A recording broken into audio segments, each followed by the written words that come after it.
Inherited a DC home and live out of state? Three real options. Your dad left you the Center Hall Colonial off Connecticut Avenue in Chevy Chase.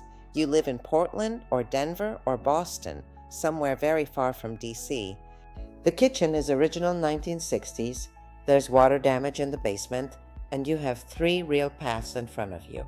The wrong call here costs heirs six figures, and most of the time it isn't because they made a bad choice. It's because nobody walked them through the choices in the first place. Today, I'm going to do that.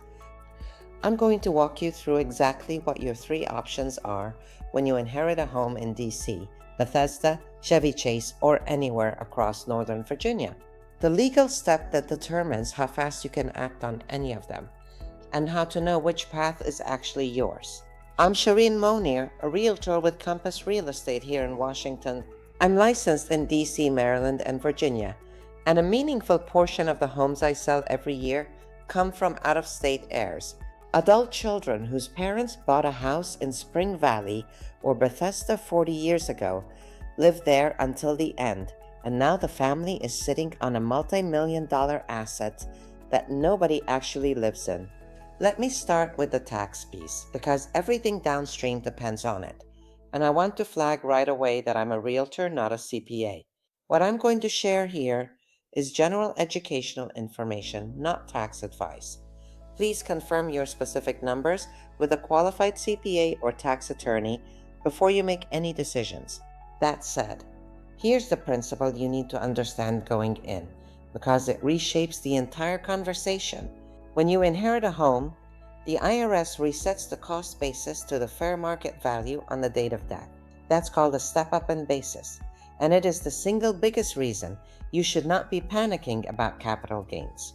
If your dad bought the house in 1978 for $90,000 and it's worth $1.6 million today, your basis isn't $90,000, it's $1.6 million. If you sell relatively quickly, the federal capital gains hit is often small or non-existent. I cannot tell you how many heirs I meet who have been quietly stressed for months about a tax bill that isn't actually coming. Now, the legal piece.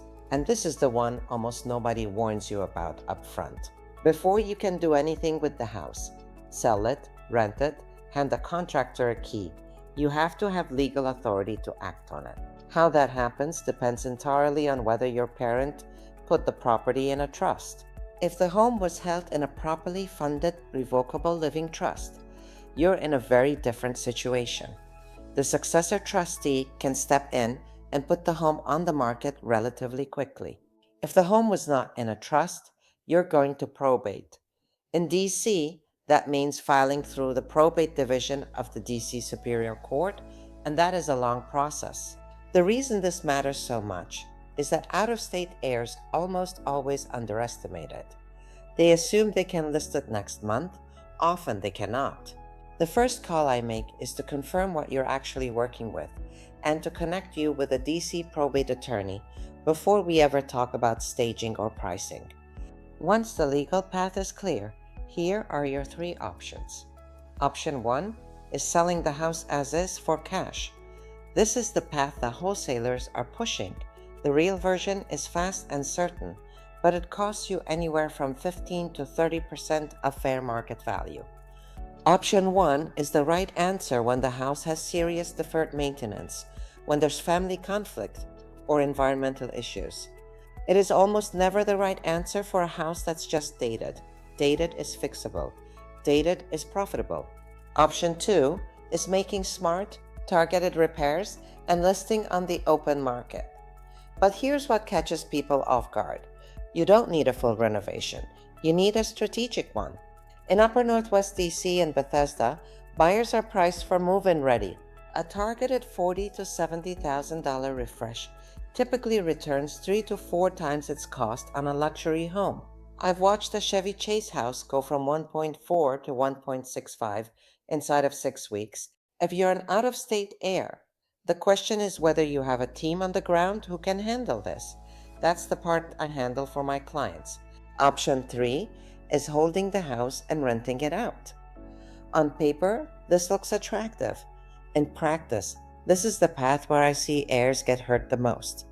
Out-of-state landlording in DC, Maryland, and Virginia has real costs, and the tenant laws are notably tenant favorable. And here's a tax consideration. When you eventually sell after renting, the step-up basis advantage starts eroding because any appreciation since the date of death becomes taxable. Your CPA can model this out for you. I'd strongly encourage that conversation before you commit. So here's the recap. First, find out whether the house is in a trust. If it isn't, you're going to probate. Start that clock immediately. Then pick your path. Fast cash for distressed, targeted refresh for dated, or rent and hold for the patient. If you're sitting with this decision right now, reach out. Start at Sherine Monir YouTube. I'll send you the inherited home decision tree and a seller net sheet built specifically for you. I'm Sherine Monir. I'm here whenever you're ready.